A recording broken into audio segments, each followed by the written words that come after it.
Ce soir, je veux vous enseigner sur les dons spirituels.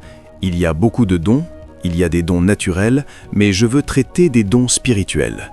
Les dons naturels sont aussi importants, et c'est Dieu qui les donne. Mais il y a d'autres dons qui sont de nature spirituelle. Ce sont ceux-là dont nous voulons parler ce soir. Alors suivez-moi. Ce soir, je vais faire un aperçu général afin de comprendre, avoir la lumière sur ces choses. Il y a 3 grandes catégories de dons spirituels. La première catégorie de dons spirituels, ce sont ceux que nous appelons les dons des hommes, ou ceux que la Bible appelle les dons de l'ascension, et que nous appelons aussi dans la doctrine et la théologie les offices spirituels. C'est la première dimension, et on les appelle dons spirituels parce qu'ils sont essentiellement spirituels dans leur opération. C'est pourquoi nous les appelons dons spirituels. Par exemple, le football est un don naturel. Je peux maîtriser comment y jouer et faire des passements de jambes. Ce n'est pas une onction, c'est un don naturel. Mais les dons spirituels sont spirituels dans leur essence, dans leur opération. Tout ce qui les concerne doit être contrôlé et gouverné par le Saint-Esprit. C'est pourquoi on les appelle dons spirituels. Et le premier d'entre eux, ce sont ceux que nous appelons les offices spirituels, ou les dons des hommes, ou les dons de l'ascension. Vous le trouvez dans Éphésiens chapitre 4, du verset 8 au verset 11, principalement au verset 11. Mais lisez à partir du verset 8. C'est pourquoi il est dit « Quand il est monté en haut, il a emmené captive la captivité, et il a fait des dons aux hommes. » C'est quand Jésus est monté qu'il a donné ses dons. C'est pourquoi on les appelle dons de l'ascension. Il a donné des dons aux hommes.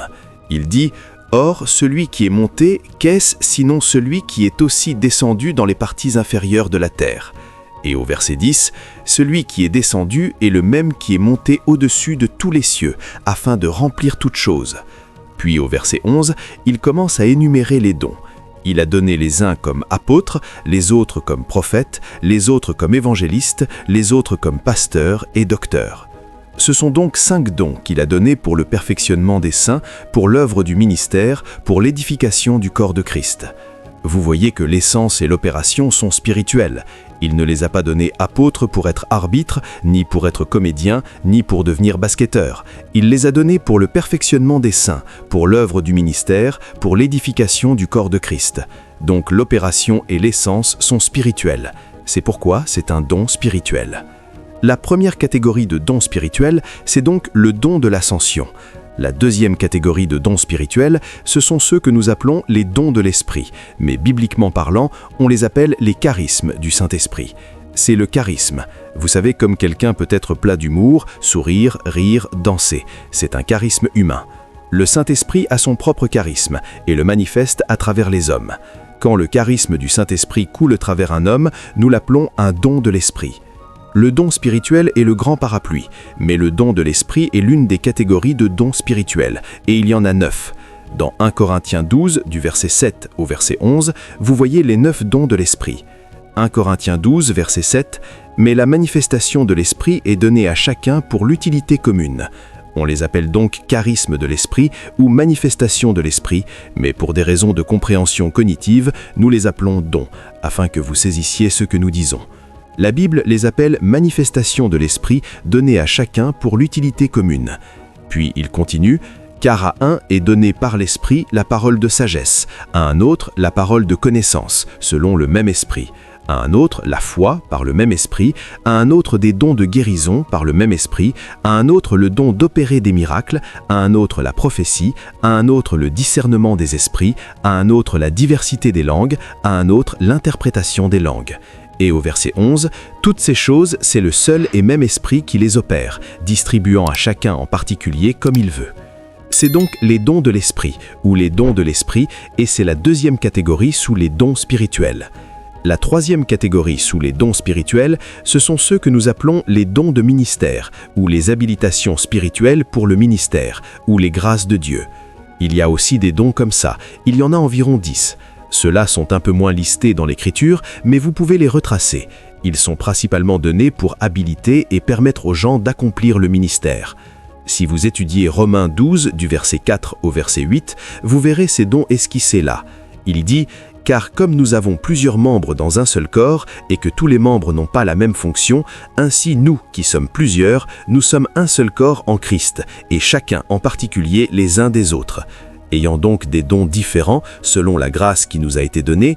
Si c'est la prophétie, qu'on prophétise selon la proportion de la foi, ou si c'est le service, qu'on serve. Celui qui enseigne, qu'il s'applique à l'enseignement. Celui qui exhorte, à l'exhortation. Celui qui donne, qu'il le fasse avec simplicité. Celui qui préside, avec diligence. Celui qui exerce la miséricorde, avec joie. Il donc esquisse ses dons. Vous allez dans Actes chapitre 6, vous trouverez le mot diacre là aussi. Il y a donc environ 10 de ces dons de l'esprit. Tout cela ensemble forme ce que nous appelons les dons spirituels.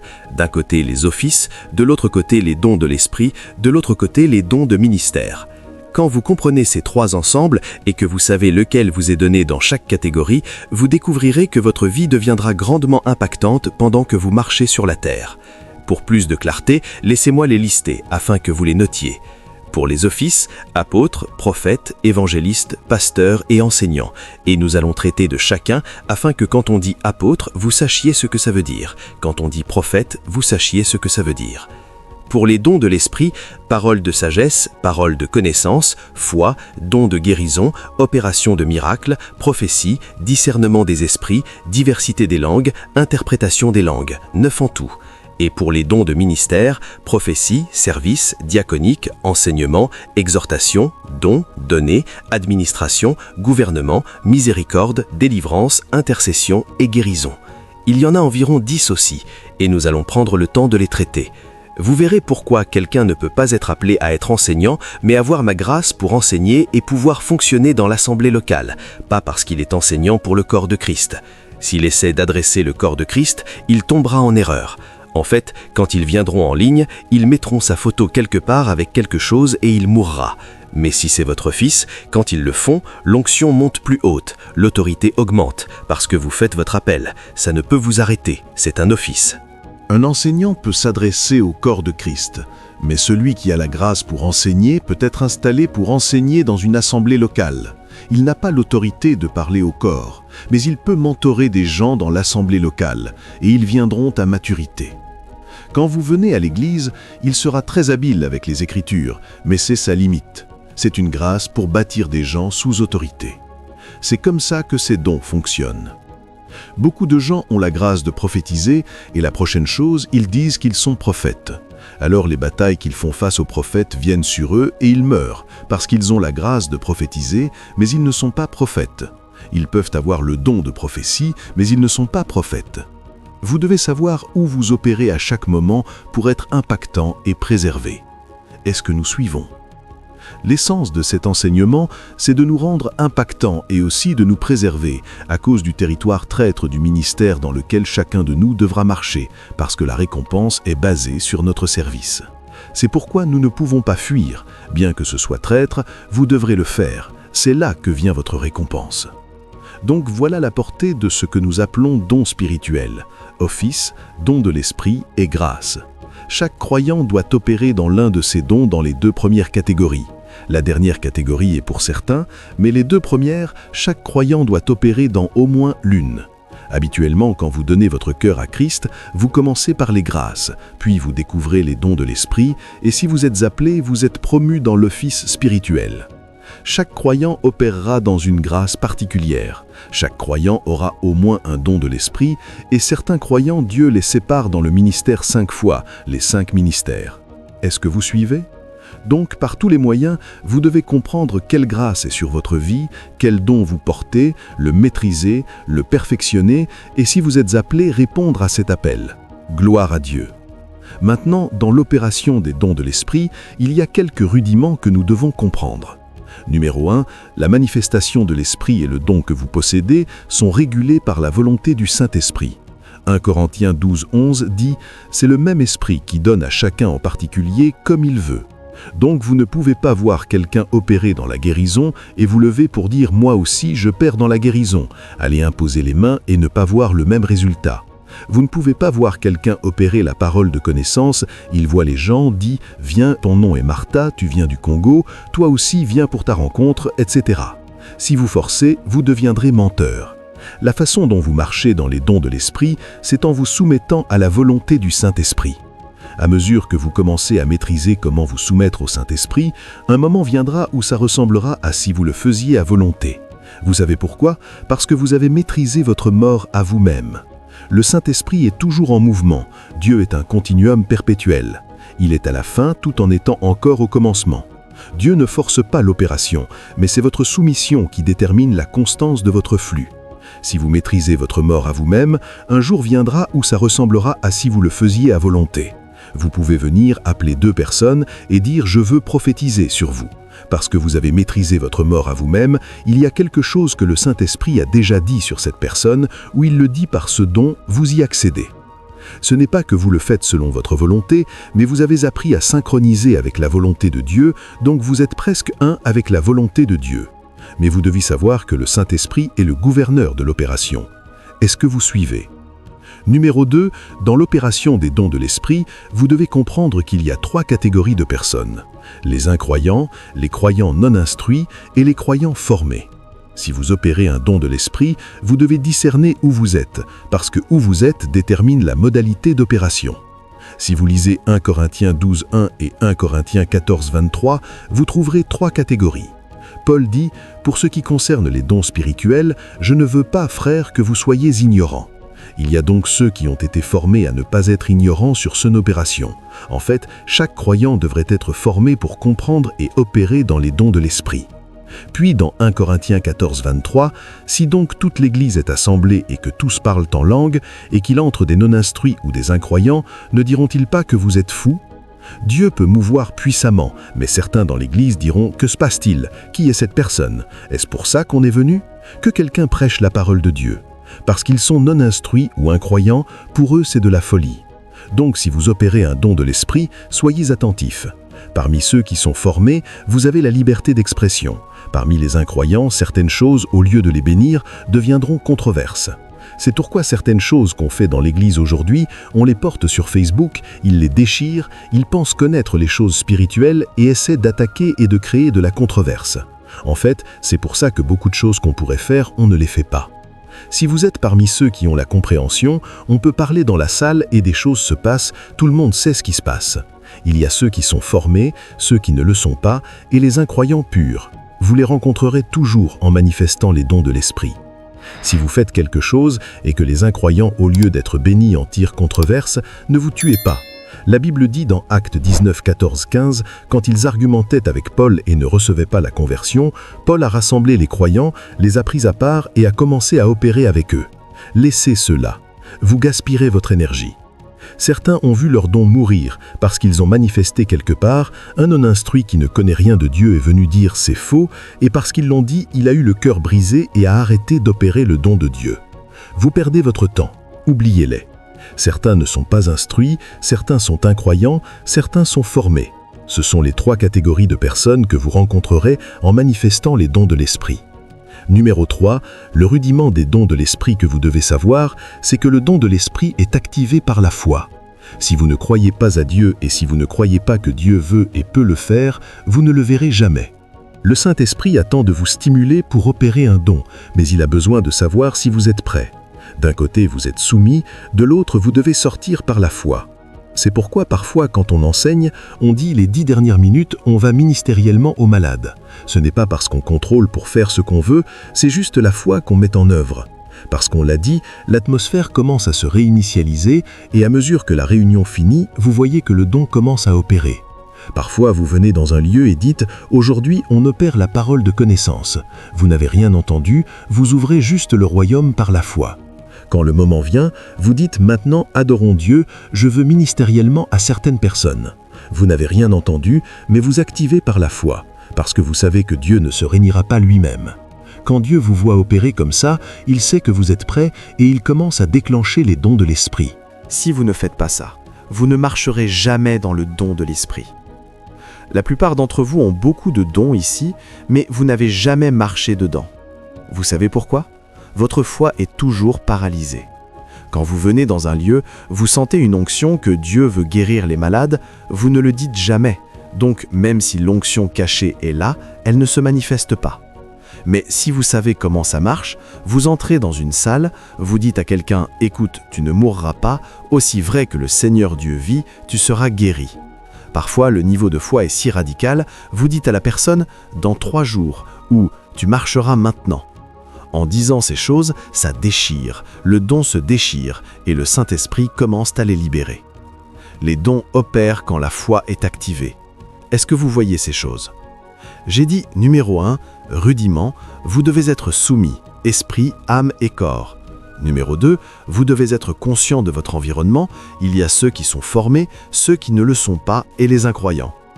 Numéro 3, vous devez toujours allumer la foi. Cette lumière que vous voyez ici, combien d'opérations y a-t-il? Il y a du son, de la lumière, de la clim, des amplificateurs, des claviers. Ce sont comme des dons, différents canaux, mais rien de tout ça ne marchera si l'interrupteur est éteint.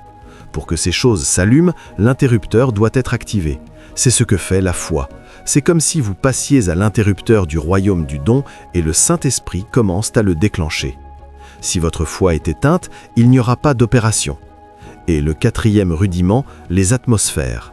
Vous devez être sensibles aux atmosphères. Il y a certains prophètes qui, avant de prophétiser, doivent parler en langue. Certains doivent enseigner d'abord. Certains doivent adorer. Et il y a des chants particuliers qu'ils doivent chanter. Dès qu'ils commencent à chanter, l'antenne s'active et le don commence à opérer. Ils connaissent ces atmosphères. Ce n'est pas seulement parce qu'ils aiment ces chants sont des déclencheurs. C'est pourquoi ils les portent comme des armes. Vous trouvez quelqu'un comme Benny Hinn, il va en croisade, il commence à lever différents chants, « Remplis ma coupe Seigneur, je la lève vers toi ». Ce n'est pas à propos de l'exactitude exégétique du chant, c'est un déclencheur. Tant que ce chant est chanté, l'onction de guérison et le don de guérison commencent à bouger et les choses commencent à arriver.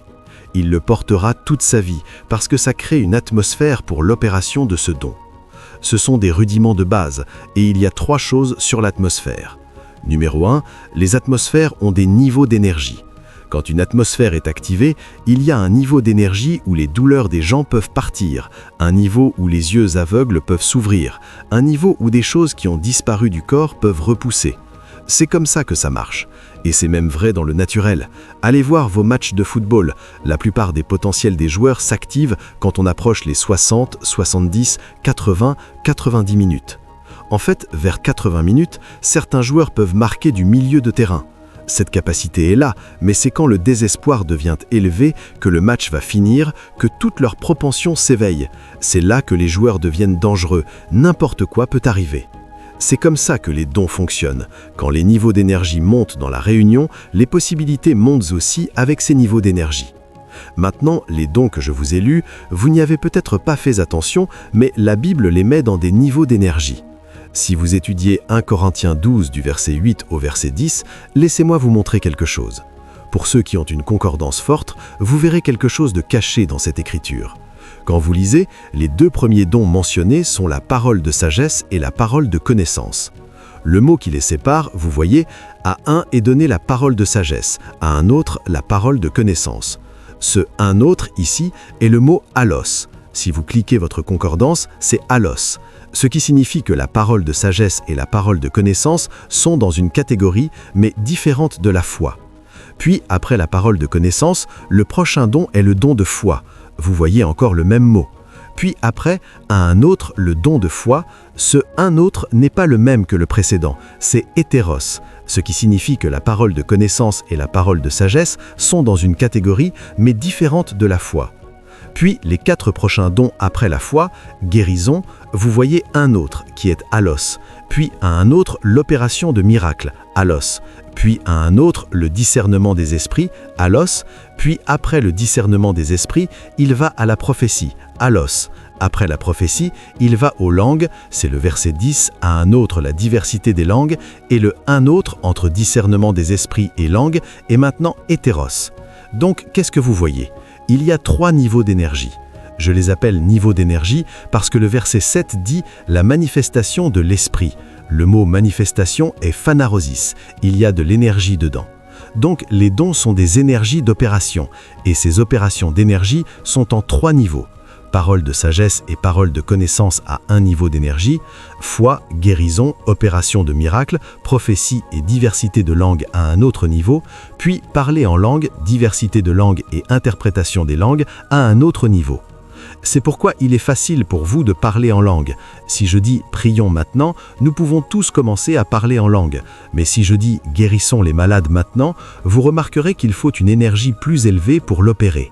Et si je dis « voyons dans le royaume de l'esprit », le discernement des esprits est la capacité de voir les esprits et le royaume spirituel. Que vous pouvez juste vous lever et dire « maintenant laisse-moi voir un démon, laisse-moi voir un ange ». Non, il faut un certain niveau d'énergie pour que ce royaume s'ouvre. Donc, si vous voulez opérer les dons de l'esprit, vous devez faire attention, premièrement, à assainir votre atmosphère et ensuite à construire votre atmosphère. Les atmosphères sont à différents niveaux d'énergie. Il y a un niveau d'énergie qui peut propulser cette atmosphère à un point où vous ne pouvez plus rester assis. Vous vous retrouvez à prier, à vous déplacer, parce que des propensions ont été activées. C'est ce qui se passe. Donc, dans l'opération des dons de l'esprit, l'un des rudiments, c'est l'atmosphère. Et une chose que vous devez savoir sur l'atmosphère, c'est que vous pouvez avoir un don, mais il peut ne jamais fonctionner parce que les conditions atmosphériques ne sont pas maintenues. Il peut y avoir la parole de connaissance dans votre vie, vous pouvez parler en langue, oh oui, mais vous pouvez ne jamais opérer la parole de connaissance parce que vous n'avez pas atteint un niveau qui permette de capter les choses. C'est comme ça que ça marche. La parole de sagesse peut être là, mais vous n'avez pas atteint le niveau d'énergie. La guérison, l'opération de miracle peuvent être là. Ceux d'entre vous qui opèrent dans les dons de puissance, vous savez, avant de voir quelqu'un avec des béquilles et de dire « apportez-les », il y a un niveau que votre esprit doit atteindre pour pouvoir opérer à ce niveau d'opération, parce que c'est une énergie. Et ceux qui sont maîtres dans l'opération des dons de l'esprit portent une énergie, ils portent une atmosphère. Il y a un niveau d'énergie où ils opèrent et ils sont capables de le maintenir. C'est pourquoi même à la maison, ils peuvent faire certaines choses. La deuxième chose sur l'atmosphère, c'est savoir comment garder le Saint-Esprit présent. Vous pouvez éteindre l'esprit et vous pouvez attrister l'esprit. La raison pour laquelle beaucoup de gens n'opèrent pas les dons qui sont déjà dans leur vie, c'est parce qu'ils attristent le Saint-Esprit ou qu'ils l'éteignent. Dans Éphésiens 4:30, la Bible dit « N'attristez pas le Saint-Esprit de Dieu ». Vous pouvez attrister le Saint-Esprit. Et dans 1 Thessaloniciens 5:19, il est dit « N'éteignez pas l'Esprit ». Si vous éteignez le Saint-Esprit, il ne sera pas fort dans votre vie. Et si vous attristez le Saint-Esprit, il ne travaillera pas avec vous. C'est le problème. Beaucoup de gens doués éteignent ou attristent le Saint-Esprit. Comment éteignez-vous le Saint-Esprit ? Vous l'éteignez quand vous ne faites pas ce qu'il vous dit de faire. Parfois, Dieu veut guérir quelqu'un. La personne marche avec des béquilles et le Saint-Esprit dit « prends-les ». C'est ce qui active l'opération de miracle. Prends-les. Vous regardez la personne qui boite comme ça, vous dites « Ah, si je prends ça, il va tomber ». Il le dit une fois, 2 fois, 3 fois, et vous ne le faites pas, alors il se tait. Vous allez maintenant rassembler des intercesseurs et dire « Prenons-nous les mains, prenons-nous les mains ». Quand vous allez finir vos langues bruyantes, la personne reste boiteuse. Rien ne se passe. Vous savez pourquoi ? Vous avez éteint l'esprit, donc le don n'a pas pu se manifester. Et si le Saint-Esprit vous dit de ne pas faire quelque chose et que vous le faites, vous l'attristez. Il y a des gens qui attristent le Saint-Esprit, ne mentent pas, mais ils sont maîtres menteurs, ne forniquent pas, mais ils sont maîtres fornicateurs.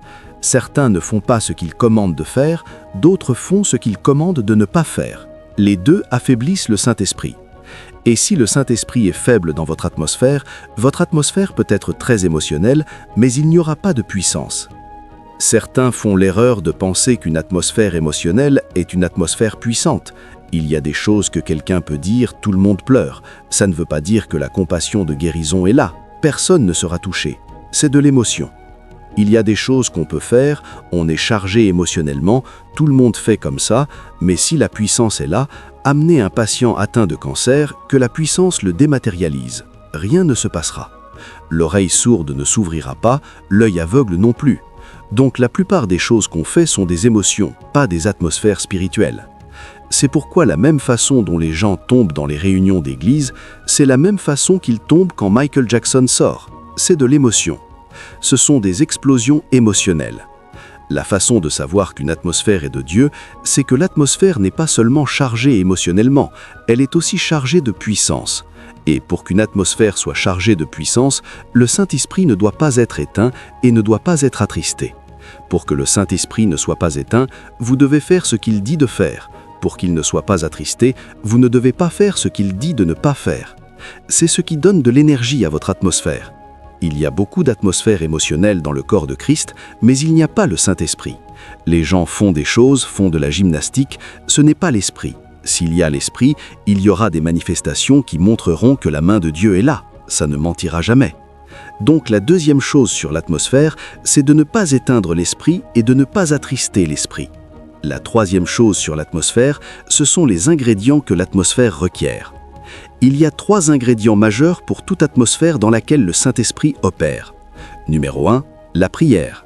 Numéro 2, la parole. Numéro 3, l'adoration. Si vous voulez que des dons se produisent dans une condition atmosphérique, saturez-la de prière, saturez-la d'adoration et saturez-la de la parole. Les dons de l'Esprit couleront presque comme si vous aviez le contrôle dessus. Si une atmosphère n'a pas le niveau de prière, le niveau de la parole et le niveau de l'adoration, la plupart du temps vous n'aurez pas beaucoup de dons à l'œuvre. C'est pourquoi ceux qui savent, savent. La parole produit la foi, donc c'est aussi un niveau de foi, si on veut le dire comme ça. La plupart des évangélistes qui ont fait de grandes choses sur la terre, avant d'aller à une réunion, leurs intercesseurs prient 1 semaine ou 2 semaines avant leur arrivée. Et pendant qu'ils prêchent, j'étais à la croisade de Reinhard Bonnke à Lagos, on pensait qu'on attendait l'homme de Dieu et on a été jetés dehors pour prier nous-mêmes. J'ai vu des intercesseurs entourer la grande croisade et ils priaient du début à la fin de la croisade. Avant que l'homme arrive, 2 heures avant, pendant que les intercesseurs priaient sans arrêt, vous savez ce qu'on appelle le high praise se déroulait dans l'atmosphère, sans fin. Ils priaient pour quelque chose, les louanges continuaient, on chantait, on dansait, on louait, pendant presque 2 heures avant que l'homme de Dieu arrive. Puis l'homme de Dieu est venu et a équilibré l'équation avec l'Évangile. Dès qu'il a envoyé la parole dans l'atmosphère, la foi s'est réveillée instantanément. Les miracles ont commencé à se produire. Parce qu'il y a une technologie pour opérer les choses spirituelles. Vous n'êtes peut-être pas un évangéliste qui va en croisade, mais dans votre chambre, vous avez une atmosphère. Dans votre bureau, vous avez une atmosphère. Vous vous réveillez le matin, vous relâchez de prière. Quand vous avez fini de prier, si vous n'avez pas le temps pour des études profondes, au moins lisez quelques versets de l'Écriture, parlez-les à vous-même. Puis mettez quelque chose en fond sonore. Même si vous priez en dormant, laissez l'adoration jouer en fond. Laissez des audios de la parole, laissez-les les lire. Vous n'entendez pas, mais vous construisez votre atmosphère. Et un jour viendra où vous vous réveillerez, immédiatement vous aurez une connaissance. Dieu vous dira « Aujourd'hui, appelle Pierre ». Vous ne savez même pas pourquoi, c'est une parole de connaissance. Le moment où vous appelez Pierre, Pierre dira « Kai, j'ai voulu t'appeler hier, il y a une affaire vraiment, quelle est l'affaire ?» Quelque chose s'ouvre. Vous avez opéré un don de l'esprit, parce que l'atmosphère était préparée. Parfois vous vous réveillez juste et Dieu vous dit de venir là, et vous y allez. Vous n'avez même pas vu rien. Au moment où vous voulez revenir, vous rencontrez quelqu'un. La personne passe en voiture, vous dites « Comment ça va ? Qu'est-ce qui se passe ?» Vous êtes venu par l'esprit. C'est une opération du don de l'esprit.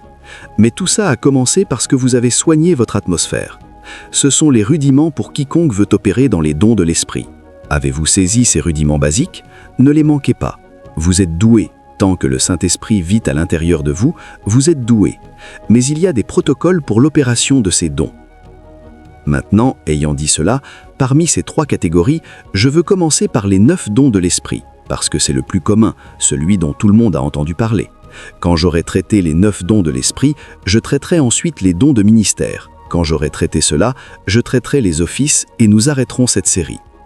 Combien d'entre vous sentent déjà que maintenant vous savez pourquoi vous n'opérez pas les dons de l'Esprit? Vous violez les rudiments. Vous avez rêvé que vous voyez vous-même sortir quelqu'un d'une chaise roulante ici sur un terrain de croisade et dans la vision vous avez vu seulement des blancs. Ça n'arrivera pas. Tant que vous ne commencerez pas à le cultiver, le faire grandir, le faire grandir, le faire grandir. C'est une porte qui mène à une autre porte, qui mène à une autre porte jusqu'à ce que vous atteigniez la porte. Vous ne commencez pas par la porte, vous commencez par des portes, puis vous entrez dans la ville. Est-ce que nous sommes bien? Alors regardons les 9 dons de l'Esprit. Je veux vous donner un aperçu. Voyez, c'est une chose difficile de communiquer une réalité spirituelle. Comment vous la connaissez est simple, mais la communiquer, ça en soi est une grâce.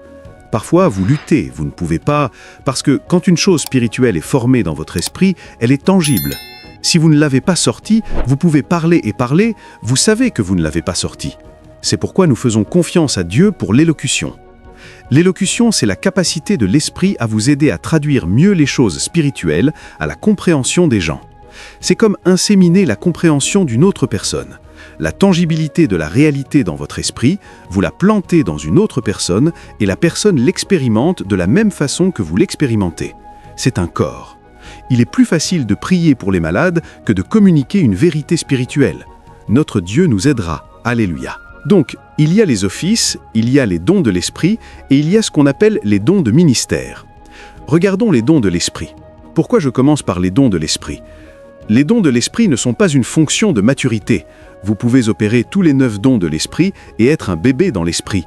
C'est une fonction de maîtrise, de compétence, de soumission. Et je vais vous le montrer dans l'Écriture. Beaucoup de fois, les gens maîtrisent comment opérer ce don, ou ils maîtrisent leur mort à eux-mêmes, mais ils n'ont pas grandi dans les choses de Dieu. Si vous lisez 1 Corinthiens chapitre 1 versets 4 à 6 et chapitre 3 versets 1 à 3, Paul parlait à l'église de Corinthe. Vous savez que c'est l'une des églises qui opérait le plus dans les dons de l'esprit. Il dit qu'il n'était en retard dans aucun don. Ça veut dire que les 9 dons étaient à l'œuvre là-bas.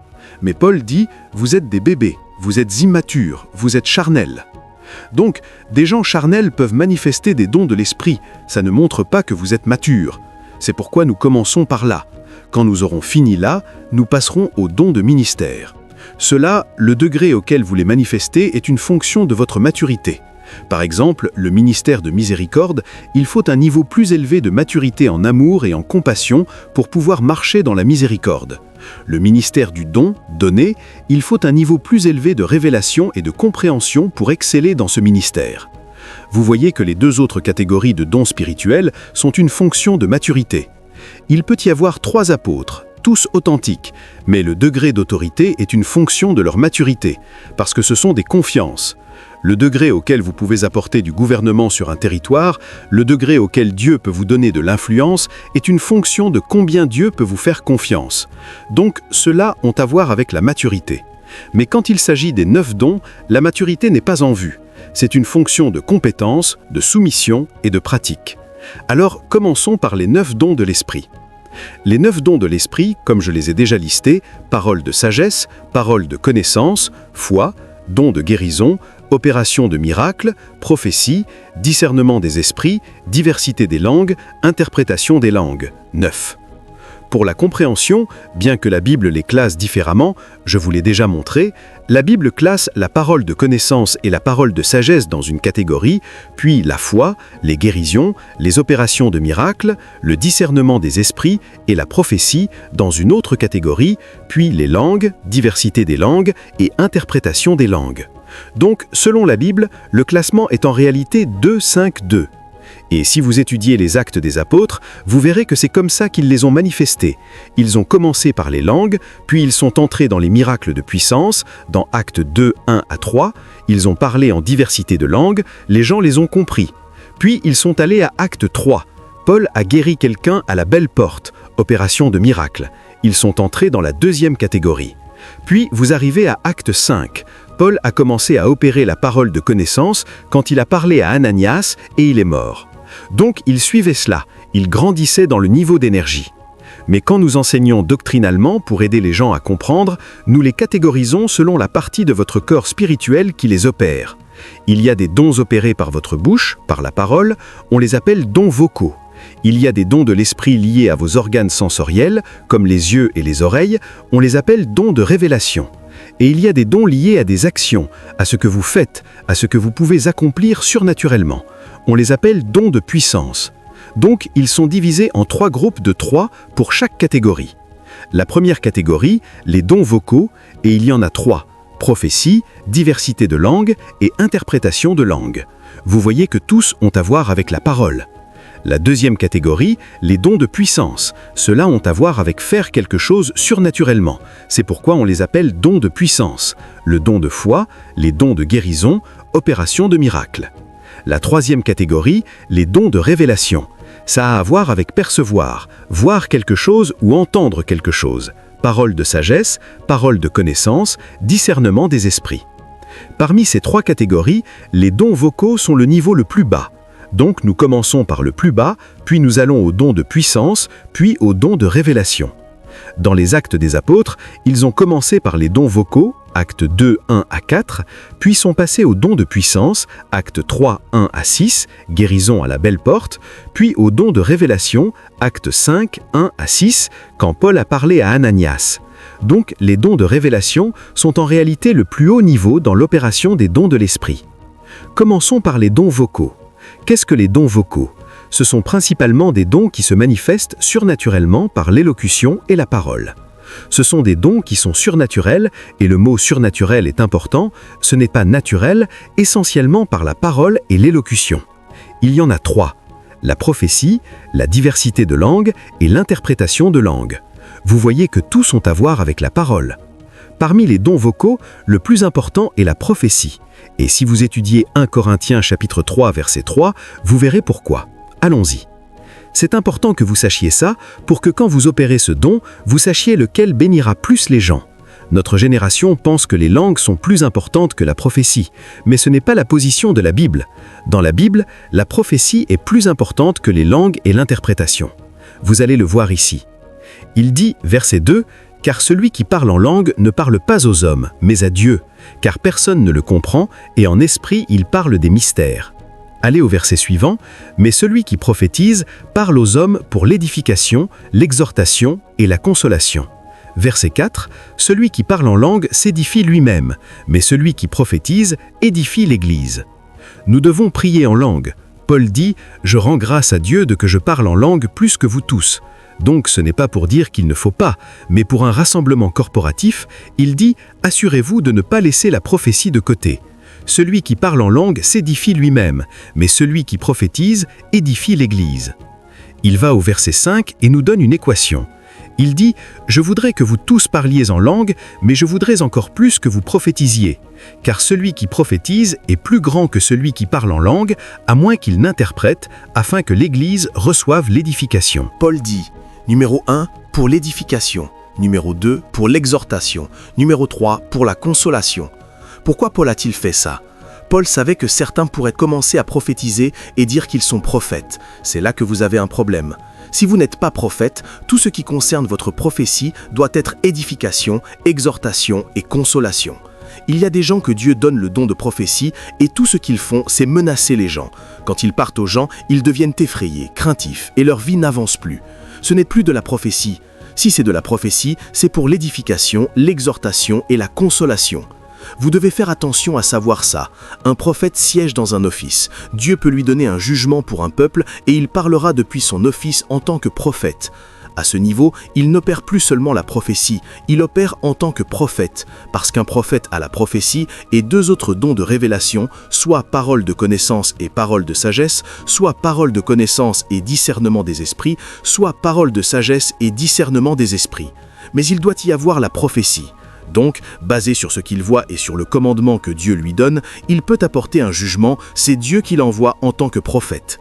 Mais si vous opérez le don de prophétie, ça doit être édification, exhortation et consolation. Et ayant dit ça, laissez-moi dire ceci. Vous pouvez avoir le don de prophétie, ça ne fait pas de vous un prophète. Mais si vous êtes prophète, vous aurez le don de prophétie. Vous suivez ? Beaucoup de fois, vous nous entendez parler du prophétique. Le prophétique, le prophétique. Le prophétique implique 4 choses. Prophétie, parole de connaissance, parole de sagesse et discernement des esprits. Tout prophète a la prophétie et 2 autres dons et ils ont l'autorité de Dieu pour opérer dans cet office. Quand je parlerai des prophètes, je le traiterai. Mais voilà ce qu'est la prophétie. Maintenant, pour comprendre ça, comprenons ce qu'est l'édification. Ouvrez 1 Corinthiens 14, 3, vous trouverez 3 choses pour vous aider à comprendre la prophétie. Vous devez comprendre le sens de ces mots, édification, exhortation et consolation. Le mot édification, si vous cliquez dans votre concordance Strong, Bible Strong, vous verrez le mot édification. Combien d'entre vous ont une Bible Strong ? Ok, cliquez sur 1 Corinthiens 14, 3, où la Bible dit édification. Cliquez dessus, qu'est-ce que vous voyez ? J'essaie de vous aider à comprendre la prophétie pour que si vous l'avez, vous le sachiez, et si quelqu'un l'opère, vous le sachiez. Oui, qu'est-ce que c'est ? Construire, bâtir. Vous voyez, donc quand la prophétie est à l'œuvre, le but est de bâtir. Ça peut bâtir votre entreprise, ça peut bâtir votre vie spirituelle, ça peut bâtir tout ce qui vous concerne. C'est pourquoi la Bible dit que la maison continuait de grandir par la prophétie de Zacharie, fils d'Iddo. Pendant qu'il parle, ça grandit, parce que c'est une parole énergisée par l'Esprit. Donc, quand quelqu'un prophétise, beaucoup de fois ce qu'il fera, c'est d'apporter des paroles qui bâtissent votre destinée. Et dans 1 Corinthiens 13:9, Paul dit « Nous connaissons en partie, nous prophétisons en partie ». Vous traversez peut-être une situation qui vous fait sentir « Caille, ce ministère ne marchera pas ». Et soudain quelqu'un vient et vous dit « La main de Dieu est sur ta vie et Dieu t'utilisera pour les nations ». Vous êtes encouragé. Vous allez ailleurs, quelqu'un vous regarde et dit « Ne t'inquiète pas, les ressources viendront. Celui qui t'a envoyé t'utilisera ». Ils ne vous ont pas dit « Tu es appelé apôtre, j'ai vu ton nom ». Non, ils vous ont apporté des paroles énergisées. Et en rassemblant ces paroles, un moment viendra où vous découvrirez que vous deviendrez ce que Dieu dit que vous devez être, parce que l'édification a eu lieu. C'est la prophétie. Et pour un chrétien, quand Dieu vous donne des paroles pour les gens, ne le prenez pas à la légère, elles bâtissent. Vous ne connaissez peut-être pas les détails sur quelqu'un, ce que vous avez peut-être de la prophétie. Célébrez-la, elle bâtit. Et quand Dieu vous parle aussi, ne le prenez pas à la légère. Cette parole vient avec de l'énergie pour bâtir. Quelle est la deuxième parole pour la prophétie ? Édification ? Non, vous avez traité l'édification. Quelle est la deuxième ? Exhortation. Cliquez sur le mot. Qu'est-ce que vous avez ? Ok, vous êtes puissant sur votre... Oui, 1 Corinthiens 14:3. Exhortation, c'est paraklésis. Donnez-moi une définition. Un appel prêt, appelé prêt, summons, summoning. Donc, quand la prophétie est à l'œuvre, vous savez, la plupart du temps, en marchant dans la vie chrétienne, un moment vient où vous vous sentez seul. Surtout quand vous êtes en attaque, vous vous sentez seul. Vous êtes dans une affaire, vous vous sentez seul. Comme si l'aide ne venait de nulle part. Personne ne vient vous assister. Personne ne vient vous aider. Et le moment vient, vous êtes si seul que vous voulez abandonner. Quand la prophétie vient, ce qu'elle fait, c'est vous donner de l'encouragement pour ne pas abandonner dans le voyage de la vie. La raison pour laquelle la plupart d'entre nous sommes arrivés jusque-là, c'est parce qu'à différents carrefours où nous aurions dû abandonner, des prophéties continuaient à arriver. Et la deuxième chose que la prophétie fait, c'est qu'elle augmente la présence de Dieu. Vous devenez maintenant conscient que vous n'êtes pas seul. Dieu est avec vous. Donc, quand la prophétie est à l'œuvre, le don de prophétie, si vous l'entendez, vous devenez plus conscient de Dieu, plus conscient de sa présence et il y aura de l'encouragement pour continuer dans la vie. Le troisième mot, c'est consolation. Cliquez dessus. Qu'est-ce que ça dit ? Donc, vous avez oikodomé, vous avez paraklésis et vous avez paramutia. Donnez-moi une définition. Toute adresse faite au but de persuader, persuasion ou d'éveiller et de stimuler. Persuasion est le mot-clé. Vous savez ce que représente la persuasion. La Bible dit « Le juste peut tomber 7 fois il se relèvera ». Donc, ce que la prophétie fait, c'est vous empêcher d'abandonner. Dieu dit « Tu es un prophète, mais vous avez forniqué 4 fois ». Vous savez que si c'est le ministère, moi je ne peux pas, ça ne marchera pas. Et juste après que vous ayez échoué, et ce n'est pas Dieu qui vous dit de forniquer, rien ne va mal. Juste après l'échec, vous vous êtes jugé et condamné vous-même. Quelqu'un entre et Dieu vous dit « Je t'enverrai aux nations et par ta voix les nations se repentiront ». Vous savez ce que ça fera ? Ça vous persuadera que Dieu n'a pas abandonné sur vous. C'est le travail de la prophétie. Apporter une persuasion constante que peu importe la profondeur de votre chute, vous vous releviez. Vous qui étiez un ivrogne, vous avez déçu tout le monde, y compris vous-même, et vous sentez que vous n'êtes plus qualifié. Une prophétie vient maintenant et Dieu vous dit et vous vous sentez encouragé. Donc vous vous rassemblez et vous vous relevez. Donc l'opération de la prophétie est pour bâtir, pour vous appeler à côté et vous encourager à vous relever et non à tomber. C'est comme ça que beaucoup de gens qui réussissent ou qui ont réussi dans la vie et le ministère ont réussi. C'est appelé prophétie. Dieu nous donne l'élocution pour que nous puissions nous bâtir nous-mêmes, nous encourager nous-mêmes et nous consoler nous-mêmes quand ça arrive surnaturellement par l'esprit. Pas parce que vous avez entendu l'histoire de quelqu'un. Il y a une différence entre entendre « Oh, ce frère a volé » et venir vous dire « Ne t'inquiète pas, Dieu t'aidera, Dieu te relèvera, Dieu t'utilisera ». C'est de l'encouragement, ce n'est pas de la prophétie. Vous comprenez ce que je dis ? Vous voyez ça ? Donc, quand vous avez la prophétie et les langues avec l'interprétation, le plus haut est la prophétie.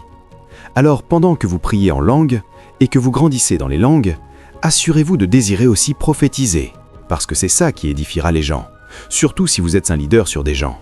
Sinon, ils ne seront pas édifiés. Et Paul dit, quand les langues sont accompagnées d'interprétation, alors ça devient de la prophétie. Donc, langue plus interprétation égale prophétie. Vous suivez ? C'est le résumé de l'opération des dons vocaux. Pourquoi est-il important d'enseigner les dons vocaux ? Parce que les dons vocaux sont, numéro 1, les dons les plus utilisés dans le corps de Christ. Numéro 2, les dons les plus mal utilisés. Numéro 3, les dons les plus abusés. Donc, quand nous enseignons sur les dons vocaux, notre but est de vous aider à comprendre leur opération pour que vous ne les utilisiez pas mal et ne les abusiez pas, mais que vous en bénéficiez. Vous suivez? Donc voilà l'opération des dons vocaux. Maintenant, regardons la prophétie puisque nous commençons à toucher les dons vocaux. Souvenez-vous, c'est juste un aperçu, je touche juste les choses de base importantes. La prophétie est une élocution surnaturelle, divinement impartie à un vase humain dans une langue connue. La prophétie est une élocution surnaturelle, un message ou une parole, divinement impartie à un vase humain dans une langue connue. On l'appelle aussi communication énergisée par l'esprit. Quand la prophétie sort, elle bâtit les gens. Il y a une énergie dans une parole prophétique. Il est important de savoir qu'il y a une différence entre la prophétie et la parole de connaissance et une différence entre la prophétie et la parole de sagesse. Quelqu'un dit qu'il veut opérer le don de prophétie et il commence à opérer la parole de sagesse. Il ne le sait pas. Puisque c'est un enseignement, il est important de l'insister. La parole de connaissance traite des choses qui sont dans le passé ou dans le présent, des faits qui ne sont pas connus naturellement. La capacité de les faire sortir surnaturellement, c'est la parole de connaissance. La parole de sagesse, par contre, a à voir avec des faits qui sont dans le futur, qui ne sont pas connus. Donc, quand vous exposez quelque chose qui est dans le passé ou dans le présent et qui n'est pas connu naturellement, c'est la parole de connaissance. Quand vous exposez quelque chose qui est dans le futur et qui n'est pas connu surnaturellement, c'est la parole de sagesse. La prophétie, par contre, est la capacité de parler des paroles énergisées par l'esprit, de sorte que la volonté, le cœur, l'esprit de Dieu soient établis. Ça peut ne pas parler de secret, mais à la fin, ça imposera la volonté de Dieu, ça imposera le cœur de Dieu, et ce que Dieu veut sera fait. C'est pourquoi Apocalypse 19:10 dit le témoignage de Jésus est l'esprit de la prophétie. Donc, vous pouvez ne pas parler de secret, mais vous prophétisez.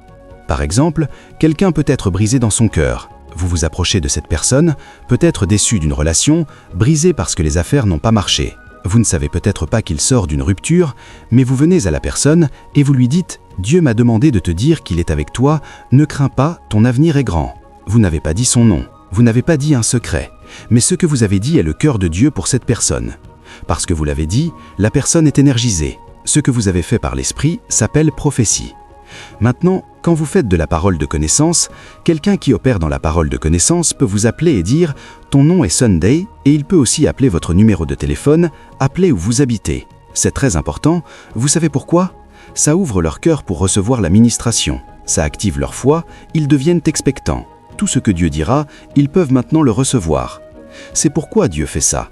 Souvenez-vous dans Jean chapitre 1 verset 42 environ, quand André amène Pierre à Jésus, avant même que Pierre parle à Jésus, Jésus dit « Tu es Simon, mais ton nom ne sera plus Simon, mais Céphas, ce qui signifie Pierre parce que tu es un roc. » Si Jésus l'avait juste regardé et dit « Maintenant tu es Pierre », il aurait dit « Non monsieur, mon nom est Simon ».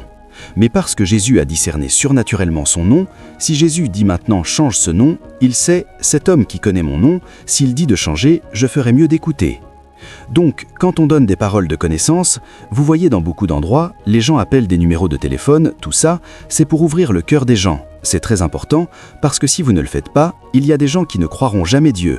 Quand vous parlez, ils secouent la tête parce qu'ils pensent que c'est de la grammaire. Mais quand vous arrivez, 081 468 32 32, oui monsieur, 484, Dieu te dit, si tu ne t'arrêtes pas de voler, tu vas mourir. Croyez-moi, il ne volera plus de sa vie. Parce que ce Dieu qui connaît son numéro de téléphone, s'il dit qu'il va mourir, il ferait mieux d'écouter. Demain, il viendra à l'église et dira « Qu'est-ce que je dois faire pour arrêter de voler, monsieur? Je veux servir Dieu. » C'est comme ça que Jésus a gagné ses disciples. Quand Philippe est arrivé, il a dit « Voici un Israélite en qui il n'y a point de fraude. » Le gars l'a regardé « Qui est celui-ci? Pourquoi dis-tu ça? Tu essaies juste de m'impressionner. » Il a répondu « Non, quand tu étais sous le figuier avant que Philippe ne te rencontre, je t'ai vu. Mon Seigneur et mon Dieu, parle, ton serviteur écoute. » Voilà la beauté de ce que ça fait. Ça ouvre le cœur des gens. Donc ne découragez pas ceux qui donnent des paroles de connaissance. Je vois souvent, parfois quand on prêche, parce qu'on fait attention à ne pas laisser les gens abuser de ça, on commence à dire « Pourquoi vous appelez des numéros de téléphone? Pourquoi vous les appelez ?» C'est important, ça ouvre le cœur des gens, ça teste leur foi. Mais ça ne doit pas s'arrêter là. Après ça, donnez-leur la parole du Seigneur, soit pour la conviction, soit pour la transformation, soit pour la bénédiction, afin que leur foi puisse maintenant la recevoir. Mais ça, ce n'est pas de la prophétie, c'est de la parole de connaissance. Ensuite, la parole de sagesse parle de l'avenir. « Ah, demain tu vas entreprendre un voyage à Lagos, please, ne va pas. Comment sais-tu que je vais à Lagos? C'est de la parole de sagesse. À cause de ça, la personne suivra le conseil et sera préservée. Donc, ces dons ouvrent les gens pour que la foi puisse naître et qu'ils puissent recevoir. Mais la prophétie est très importante. Elle vous apporte l'Esprit de Dieu pour que vous soyez habilités à faire la volonté de Dieu. Mais ce n'est pas quelque chose que vous faites avec la connaissance de tête. C'est quelque chose que vous faites parce qu'il y a une habilitation surnaturelle. Vous suivez? Donc, vous pouvez opérer le don de prophétie sans avoir la parole de connaissance. Faites-le, ça bénéficiera les gens. Vous pouvez venir à l'église, vous êtes en train d'adorer, vous chantez et soudain, vous commencez à déclarer « Tu ne mourras pas, mais tu vivras pour proclamer la bonté du Seigneur ». Vous n'avez pas appelé personne en disant « Je t'ai vu », non, vous n'avez pas fait de parole de connaissance. Mais en le disant « Quiconque sera sous attaque, cette parole apportera de l'énergie ». Vous avez prophétisé sur cette personne. C'est par l'esprit, et parce que vous l'avez dit, ce n'était pas juste un encouragement, l'énergie frappera cette personne et la sauvera de la mort. C'est la puissance de la prophétie. Donc, c'est une élocution surnaturelle, divinement impartie ou inspirée dans une langue connue. Et il y a 3 dimensions de l'opération de la prophétie dans 1 Corinthiens 14:3 que nous avons lu. Mais quand ça vient par l'esprit, ça soulèvera la personne. C'est comme ça que la prophétie fonctionne. Et beaucoup d'entre nous doivent maîtriser comment laisser ce don travailler à travers nous, le don de prophétiser. Maintenant, il y a un développement de la grâce pour l'exhortation. Comme je vous prêche maintenant, ce n'est pas le don de prophétie, c'est de l'exhortation. Celui-ci n'est pas un don du Saint-Esprit, c'est une grâce que j'ai développée par la pratique. Prêcher et prophétiser peuvent produire des résultats similaires, ça ne veut pas dire qu'ils sont les mêmes. Quand je vous prêche, vous pouvez être bâti. Quand je vous prêche, vous pouvez être encouragé. Quand je vous prêche, vous pouvez être consolé. Celui-ci prend de la formation, donc c'est différent. Le Saint-Esprit m'aide, mais ce n'est pas un don de l'Esprit, vous voyez? Donc, d'un côté, nous devons développer la capacité à exhorter, mais de l'autre côté, ceux d'entre nous qui ont le don de prophétie doivent le maîtriser. Vous suivez? Il y a des différences entre la prophétie et la prédication ou l'édification. Je vous en donne 4 rapidement. Numéro 1, la prophétie est un don. La prédication et l'exhortation sont une croissance. Il y a 4 ans, je ne prêchais pas comme ça. Si je prenais le micro, en 5 minutes, tout le monde était en feu. Parfois, vous n'entendiez même pas ce que je disais, mais tout bouillonnait déjà. J'entrais dans le 3e ciel, je parlais des mystères. Mais maintenant, je dois bâtir les gens. Donc, je dois leur enseigner A, B, C, D. Je grandis dedans, et dans les 10 prochaines années, je serai meilleur. Vous voyez ? Mais de temps en temps, la prophétie peut venir, et je peux déclarer « Cette semaine, Dieu va te bénir ». Pendant les 30 jours de jeûne, beaucoup de prophéties sont venues. J'enseignais et j'entendais juste « Quiconque est endetté, vos dettes apportent l'argent ». Et vous voyez des témoignages volés partout. Qu'est-ce qui a troublé les endettés pour apporter l'argent? L'énergie est sortie, c'est de la prophétie. Je prêche et je dis à certains « Cette affaire sera conclue, ce visa sera accordé ». Et les témoignages continuaient à affluer. Une femme a témoigné d'Italie. Il voulait acheter une propriété, il n'avait pas l'argent. La semaine où j'ai parlé, 3 jours après, on leur a donné cette même propriété. Ils leur ont donné une propriété qu'ils économisaient et ne pouvaient pas se permettre, parce que la prophétie est sortie. Elle est venue avec de l'énergie. Ça peut prendre des années de prédication pour bâtir sa foi afin de réclamer cette propriété. Mais parce que c'était de la prophétie, c'était instantané. C'est un don, ce n'est pas une croissance. La deuxième différence entre prophétie et prédication, la prophétie est instantanée, la prédication est un processus.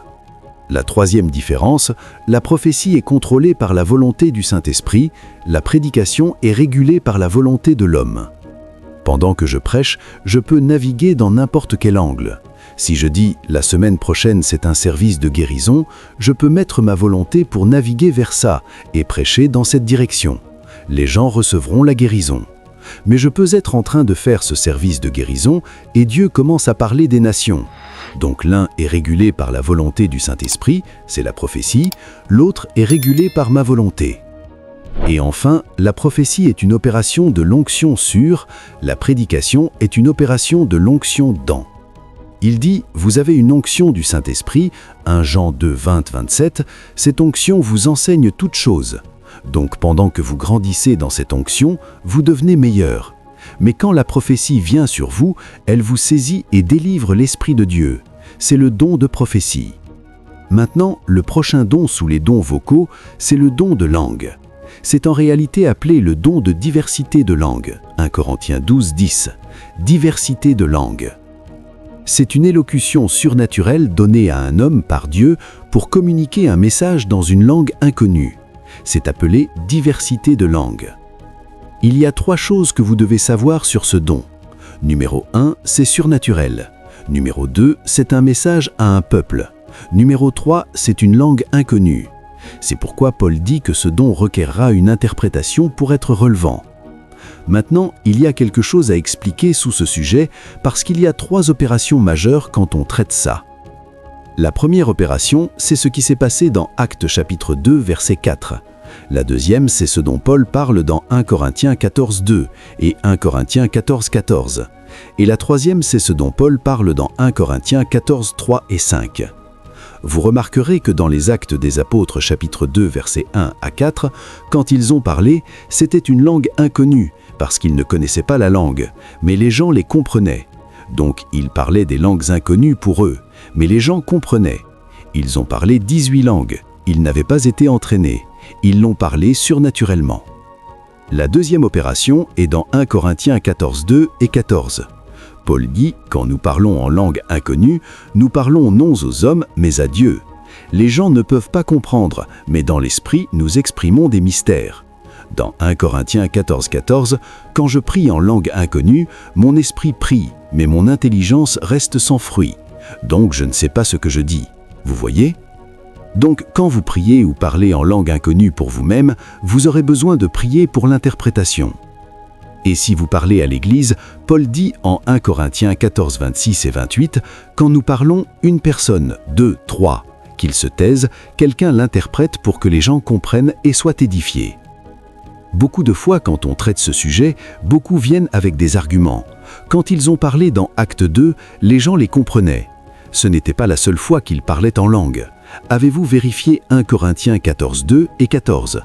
Paul dit « Aucun homme ne comprend, même pas celui qui parle ».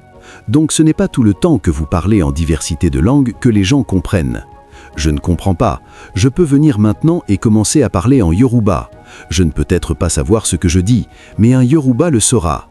Cette diversité de langues, c'est une langue diverse parce que je ne la connais pas. C'est une langue inconnue pour moi, mais quelqu'un d'autre la connaît. Et je peux venir ici et parler la langue des anges. Pendant que je parle, je ne sais pas ce que je dis. Quelqu'un se lève et dit « Voici ce que le Seigneur dit ». Dieu dit qu'il va te bénir, qu'il va t'élever, et nous disons « Amen » et nous recevons. Et je peux parler même dans mon placard à moi-même. Quand je vois que c'est un message, je commence à prier « Seigneur, accorde l'interprétation ». Et le Saint-Esprit peut me donner l'interprétation et je suis béni. Il est important de savoir ça pour ne pas abuser du don, parce que beaucoup de fois, nous l'abusons. Voyez le mot que Paul a utilisé dans 1 Corinthiens 14, 23, 24. C'était un mot fort.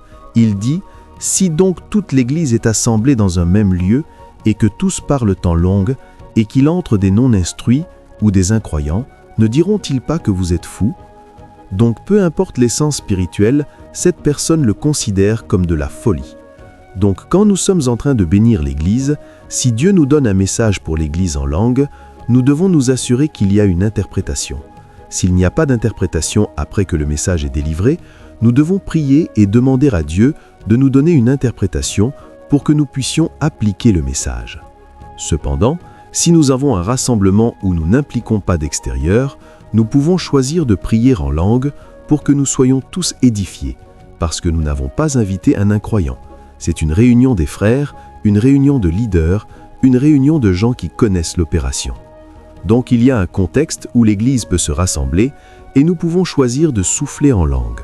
Pendant que nous prions en langue, un moment viendra où le don commencera à travailler, Dieu donnera un message, la personne parlera un message en langue, c'est un message, et quelqu'un se lèvera et l'interprétera, et nous serons bénis et nous partirons. Donc vous devez savoir qu'il y a prière en langue et diversité des langues. Prière en langue, c'est quand vous parlez en langue inconnue à Dieu. Ça n'a pas besoin d'interprétation.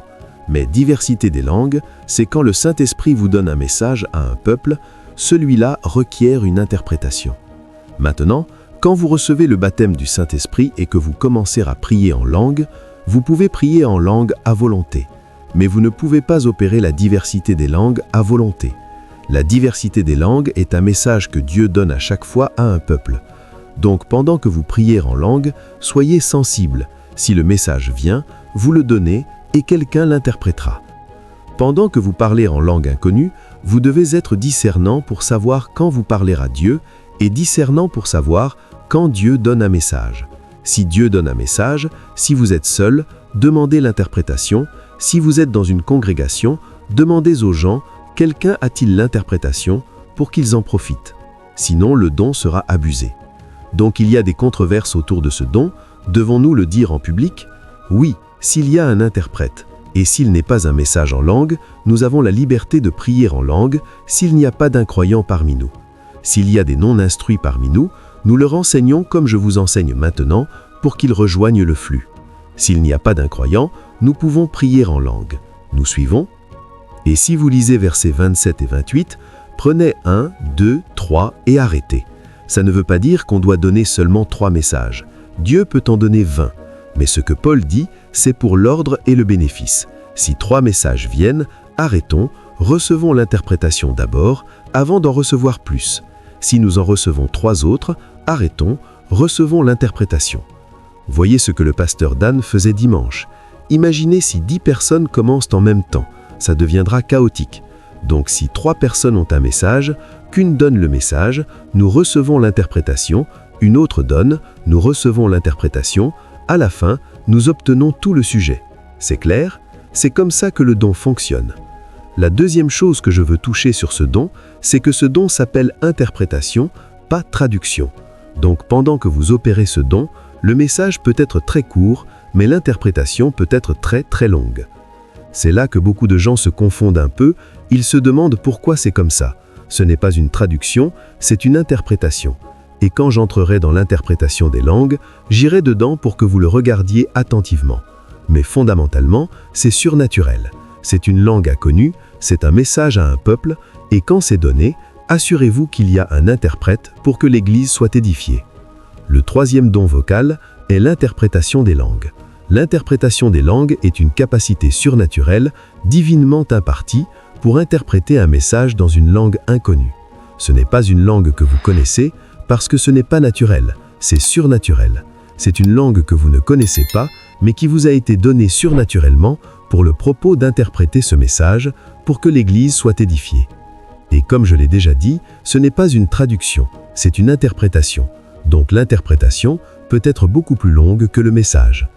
Dans Daniel 5, 25-28, laissez-moi vous donner un exemple. Regardez ça. Daniel 5, 25-28. Il y avait un message en langue, 4 mots. Et voici l'écriture qui a été tracée. Menez, menez, tekel, opharsin. 4 mots. Voyez l'interprétation. Voici l'interprétation de ces mots. Menez, Dieu a compté ton royaume et y a mis fin. Tekel, tu as été pesé dans la balance et trouvé léger. Pérès, ton royaume est divisé et donné aux Mèdes et aux Perses. Dieu peut vous envoyer à une église et dire « Il y a un message en langue » et il vous la donne. L'église peut l'utiliser pendant 10 ans. C'est la puissance et la beauté de ces dons. C'est pourquoi nous devons les maîtriser et opérer dedans. Nous nous arrêterons ici ce soir. Il y a 5 choses que je vous montrerai pour opérer ce don, mais je les enseignerai quand je traiterai des dons de puissance, les principes qui contrôlent l'opération des dons de l'esprit. Numéro 1, la conscience. Vous devez devenir conscient que vous avez un don. Si vous n'êtes pas conscient, vous ne marcherez pas dedans. 1 Samuel 9, 9. Quand ils ont rencontré Samuel, Samuel a dit « Je suis le voyant, je sais que je l'ai ». Si vous n'avez pas la conscience que vous avez un don, vous ne marcherez pas dedans. C'est le premier principe pour manifester n'importe quel don. J'ai la guérison, moi. J'ai le don d'opération de miracle. Je le sais. Et parce que j'ai la conscience, si je vais quelque part, je transte à Dieu pour guérir les malades. C'est un déclencheur. Ne plaisantez pas avec ça. Numéro 2, le principe de foi. Croyez que ça marchera, sinon ça ne marchera pas. 2 Corinthiens 4, 13. Selon ce qui est écrit, j'ai cru, c'est pourquoi j'ai parlé. Nous aussi nous croyons, et c'est pourquoi nous parlons.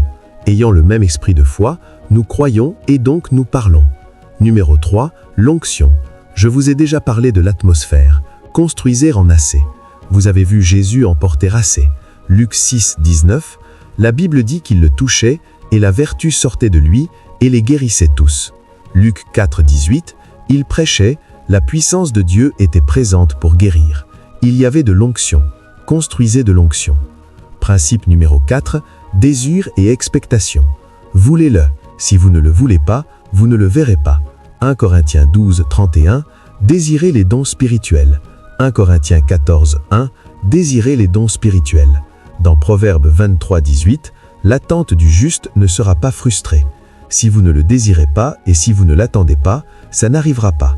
Et enfin, principe d'altruisme, ça doit être d'abord pour les gens. Luc 4, 18, l'Esprit du Seigneur est sur moi, il m'a oint pour annoncer une bonne nouvelle aux pauvres. Si c'est pour les gens, le don commencera à opérer.